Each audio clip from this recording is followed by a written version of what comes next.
Jean-Michel, vos dernières informations. Et nous avons joint le procureur de la République de Nice qui nous parle d'une soixantaine de morts. Donc avec un camion fou, un poids lourd comme vous avez dit, qui a foncé sur la foule.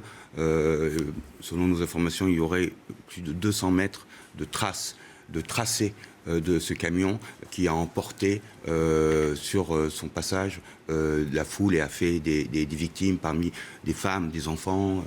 Donc, selon le procureur de la République, une soixantaine de décès.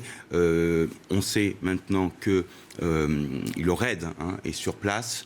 On ne sait pas, on n'a pas la confirmation qu'il y aurait eu des tirs, des fusillades.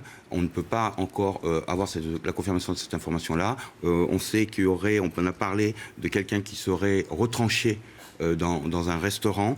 Un homme et donc le RAID serait actuellement sur place. Il faut savoir qu'il y a une antenne du RAID à Nice et que le RAID va être renforcé, selon nos informations, par le RAID de Marseille et aussi par le GIGN d'Orange.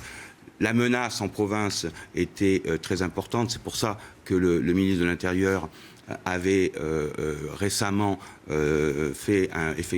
réalisé un plan d'intervention nationale qui retraçait un peu la géographie des interventions et essayait de répartir les forces de façon plus égale. Donc le RAID, il y avait une antenne de RAID à Nice et aussi qui va être renforcée par une antenne par le RAID de Marseille. Je rappelle le bilan que vous nous donniez, selon le procureur de la République de Nice. Une soixantaine de morts pour l'instant, et c'est un bilan pour l'instant provisoire.